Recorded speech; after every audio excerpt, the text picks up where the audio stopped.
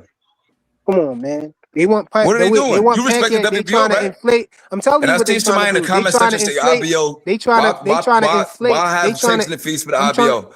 Yo, I'm nigga, trying to tell Flyer, you what what's they up trying with to you, do, folks? bro. I don't want I'm to hear trying to tell you. what you saying, bro. You I'm ask me what they trying to do, and then you don't want to I let want to me finish talk, my bro. point, You ripping Flyer. your shirt off, bro. Oh, because every time I talk, you just be talking, bro. Like, the You ask fuck? me Go a ahead, bro. question, and then when I Go start answering it, you start cutting me off. Go ahead, Flyer. Go ahead, Flyer. I said, you know what they trying to do, man. And you asked me, what are they trying to do? I said, they're trying to inflate Manny Pacquiao to make him seem better than what he really is, man. We know the majority of these sanctioning bodies, they're Latino based, man. The foundation is Latino. They would rather have Latinos have their belts too. And so we know what they trying to do when they say Manny Pacquiao is an 8 division champion and they trying to slip in the IBO and stuff like that. You know what I'm saying? They trying to run a fast one on us, bro. But that don't mean we gotta, you know what I mean, start doing that too, or acknowledging them because they trying to slip something past us. If a black fighter had all of that, they ain't gonna say Boots. They ain't gonna say Boots is a 2 division champion right now because he got the IBO belt. That's why I say you know what they doing, man. Come Wait, on, hold man. on. Let me say this. Let me say this. The IBO was created in 1988. Roy Jones held the IBO. The point that I was always making in some of the arguments that I was making with certain people at debates was, why would Roy Jones go after the IBO or fight somebody where the IBO was on the line if it didn't fucking matter? You feel what I'm saying? So when it comes down to it, if a great challenger from Europe held that belt and that gave that great challenger a step up to now have that major cross continental promotion to fight here in the US like that, and they're giving some sort of legitimacy to it, I don't really have a problem with it, because at the end of the day, I would look at a person who has a problem with the IBO and talking shit like Zoof was the best thing. I'd be like, bro, what the fuck are you talking about? It's nothing wrong with it, AC. I see what you're saying. There's nothing. My thing is, it's nothing wrong with it. But we got to, if us as experts and understand history, we got to be able to call the smoke screen when we see it. We got to be able. This is why when you had Triple G trying to break Bernard Hopkins' 22 title defenses, it really wasn't. He wasn't going to break it because he really didn't have the 22 title defenses. They was trying to use. I get it. This is where we fight the politics, because if it's going to be a fighter that we actually like, where he's getting overlooked because a guy got a regular belt and he's going to fight for another one. They do that. And somebody, I don't know who was on the panel that just made this point, but they pick and choose when the politics work for them, when they switch it. The franchise, for example, it was never transferable. You remember that. Now all of a sudden it became transferable and you can become undisputed. They tried to run that on Devin. Devin took the WBC hat off in the ring. Devin actually inboxed me saying, thank you, Marcus, for taking up for me, because I was speaking on how they was trying to bend the rules for Cambosis. The same way with Teofimo. We got to call out the fake Jordans. That's all I'm saying. We're not disrespecting, but the more they giving you new belts and new air, it's all about money. That's the whole purpose. It ain't about not money, because respecting the IBO doesn't fighters. charge The IBO is not a new belt. No, but did you miss my Listen, I'm whole not point? arguing for the IBO, I but didn't miss your my point, whole brother. point that I'm trying to make is y'all talking about is the politics and the politics working against you. And I'm saying if the politics are saying we're going to recognize Manny Pacquiao with the IBO, and I'm saying then we're going to recognize Booth with the IBO. I get it. It's not a major sanctioning body, but I'm not going to be like, oh, that ain't shit. That ain't shit when we get to Google Manny Pacquiao and it say he a fucking 8 division champion. That's the only point that I'm trying to make. Yeah, but that's I hope you Pacquiao's not understand Latino, the by the way, Fly. propaganda, though. That's all I'm saying, Sam. Because if you fall into that trap, then everybody don't get you. I don't want to praise the niggas with the fake Jordans because he can get a regular belt. He can get the original challenge. But What it's happens not is fake. It's just not as no. prestigious. IBO is not as, but it's knocking on the door to be a major belt in the. But it's it going to be is once eventually. because hold on, it's knocking on the door. Can I explain something to y'all? Because I'm doing something in real life, and it brought up a whole debate that I had with a good dude about the sanctioning bodies and stuff like that. All the sanctioning bodies are 501c3s. They're all nonprofit. You have to do the bylaws, and then if you're an American company like the IBO is in America, then you have to actually, after you file for your articles of incorporation, you then have to now do it to the federal government, and you can't use the one you got from the state. You have to have someone in the legal department or whatever draft you a whole new one that matches your bylaws. So the things that the IBO did to become a sanctioning body are the same exact things that the WBC, the WBO, the WBA, and the IBF did. They're all major sanctioning bodies according to the federal government because they're all 501c3s. You feel what I'm saying? And then they collect their taxes or they file their taxes under a 501c6. So at the end of the day, they filed the same exact paperwork. Whether or not you're recognized by the fans and some of the fighters is something completely different. So they said, you know what? Over here in this territory, since we are a real legitimate sanctioning body, just like the other ones, we're going to market ourselves in the European market.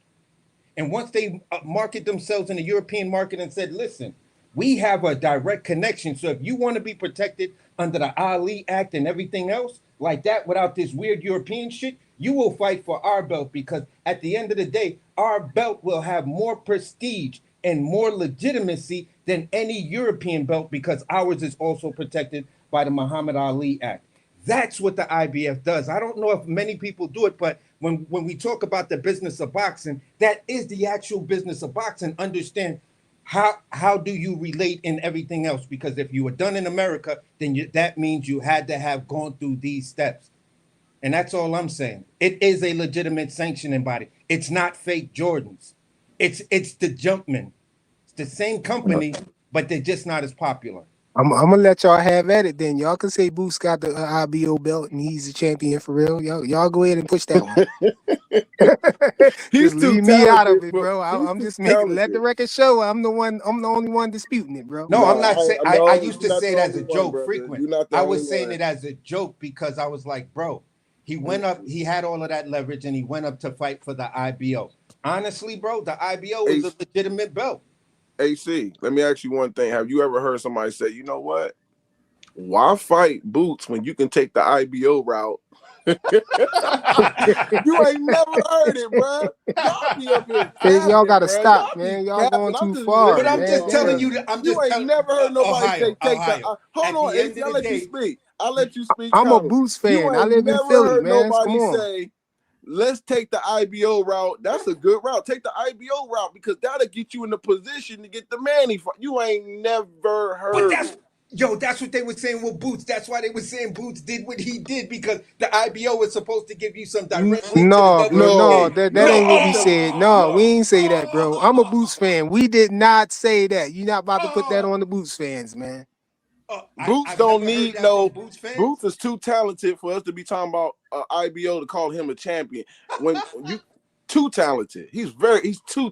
He can. He's gonna be undisputed probably soon, bro. Once he clear, he's too talented for us to be talking about the IBO. And there's no disrespect to the IBO. I can't even believe. That's like everybody having on Timbs and he walking in here with the TIMs on, talking about he got Timbs too. Yo, these really the real Timbs, bro. They spelled TIMS. Those is Timberlands right there. So what would give the IBO like the recognition that would they need to like for you to respect it? Like what would have to be done? I think once that's a good question. It's like I already felt like they was knocking on the door to be one of the major type of sanctioning bodies where that you had to win 5 belts, because you remember the WBO came later on. It was 3 before Undisputed. Matter of fact, before that it was 2. But it gets to a point where we have to start saying enough is enough. I like the 4. Albert Bell is my guy. He benefited from getting knocked out of the WBO and going another direction to try to get a world title, which was in the IBF, and now he's fighting for the WBO. But they kicked him out of the top 10 because they say he didn't fight. So I like the 4. I think once we start having too many, this is when the politics kick in, and then all of a sudden you don't get the fights because I can go over here. I don't have to fight him. I don't have to fight him. But I respect the IBO. If it does turn into a 5-belt major thing that we have to take, cool, and that's where we go with it. But I just think the conversation we having with Boots, he's not a Venezuela where I gotta praise the IBO belt very high because he might not get a shot or beat anybody that got one of the real 4 sanctioning bodies. And I ain't trying to be funny, but Boots is too talented for me to be. I would never have. I'm talking about Abdullah. I'm just talking about me and my Ohio body. Y'all can talk about whoever. I would never talk about. Oh, he IBO. He's the IBO. No, Hey man, you see my defense. You see why Y'all I'm keep saying telling this, me it's right? a world I'm from sport. Philly, bro. They ain't about to put that on us, bro. I get you. Hey, The reason why I asked that, I'm only saying that because I don't really believe he can probably be champion or something. We crown those belts that gets them up to the top. I've never downplayed belts, but once we start talking about the prestiges of the belts, now we getting somewhere because there is rankings of how the belts is and what we think is more prestige than the other. That's what the rankings of belts is for. But to say Boots and say, yeah, he IBO, I mean, God, I cringe. You trying to clown it, bro. Hey, it's embarrassing, right, bro? I cringe. But hold on, Ohio. You That's and I nasty work. both know a dude.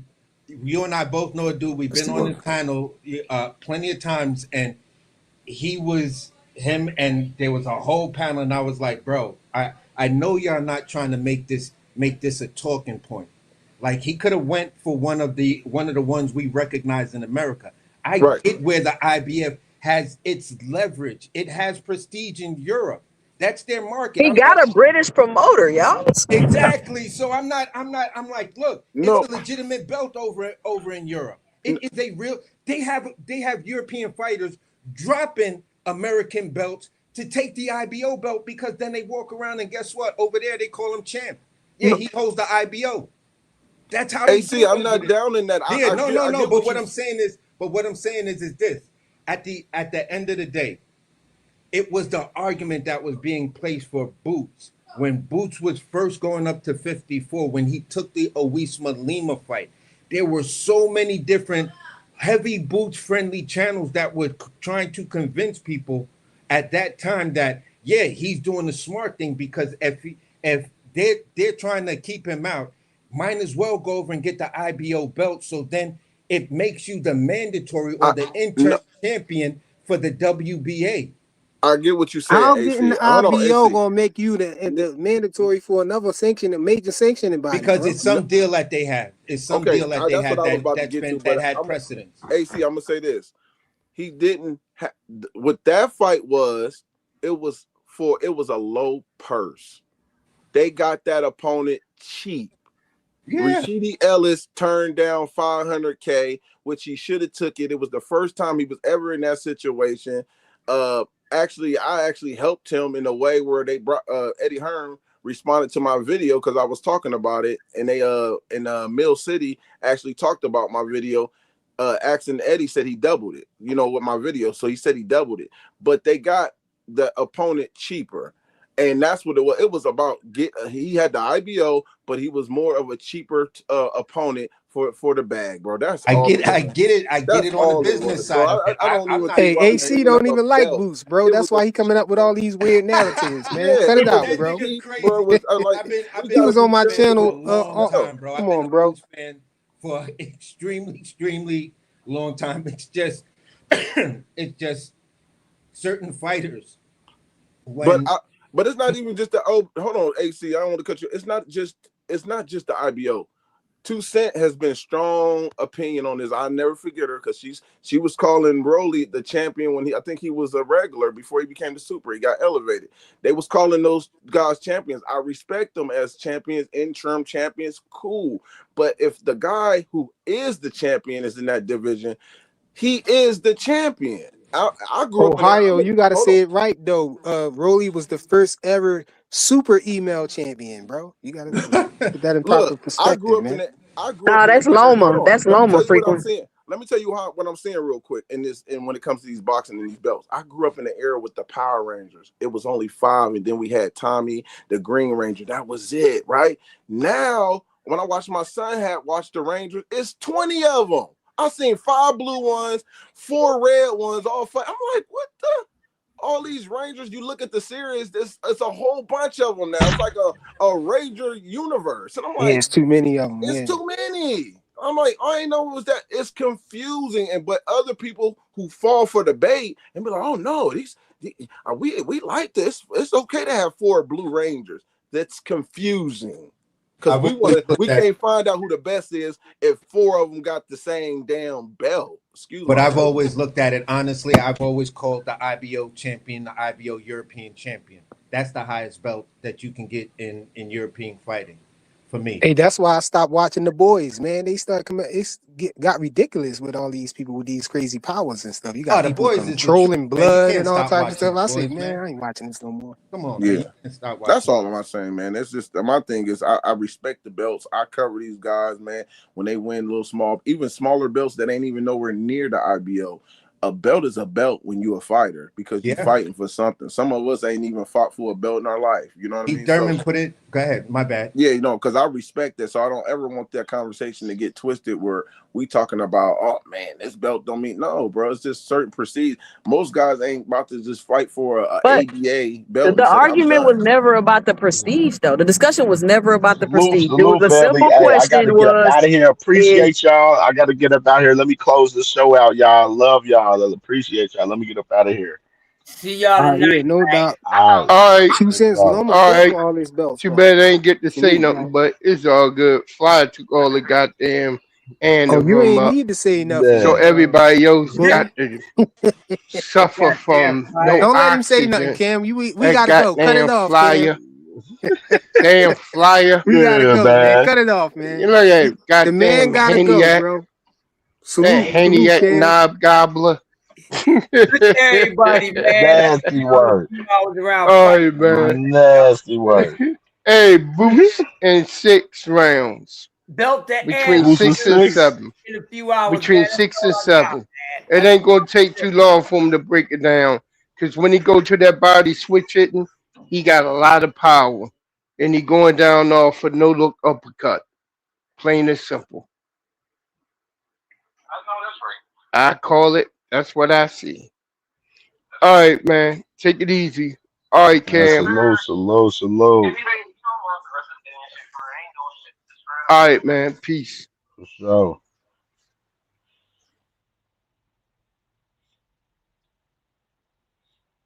All right, let me close this joint out. All right, man. Salute to the family, man. Crazy show today, man. Fire show. Salute to my brother, man. Ohio Runs Boxing. My brother OTB, Toledo Trice, and my brother Ringwald Boxing Podcast, Bean, man. Salute to the panel that came on talking about the fights today, man. Hey, man, fights tonight. Xander Zayas. Boo Ennis. It's gonna be electric tonight, man. I can't wait, man. We're gonna be tapped in for sure, man. Exclusive. Definitely gonna do our recap show. I think we're gonna do our recap show in the afternoon or more. So about 12 afternoon, we're gonna do the recap show from the fights for sure in the afternoon or more, man. So definitely tap in. We be back live tomorrow afternoon, Sunday. And we're gonna be back at this thing, man, strong tomorrow, man. So enjoy the fights, man. I'll be over there tapped in with my brother D1 tonight, man. I know 2 Cents, she got a fight party tonight as well, man. So tap in with the family. KQKC, he'll be calling the fights on his channel as well, man. So definitely tap in, man. Love y'all. See y'all tomorrow. See y'all tonight, actually. Shit. You know what I mean? Stay safe out there, man. Stay blessed, man. You already know the vibes, man. Love y'all. And salute 1K, man. We on the road to 2K. On the road to 2K, man. Let's push, man. Let's keep pushing, man. Let's stay active and keep pushing, man. Most definitely. If y'all watch this and watching this on the playback, make sure y'all hit the like button. If you're new to the channel, subscribe to the channel, man. We active, we working, man. And I dropped a 2-hour Xander and Boots roundup video last night, man, at midnight. So go back and watch that. It's about 2 hours long, man, earlier, man. So I told you the boy be putting in work, man. So salute to y'all, man. Enjoy y'all day, man, for sure.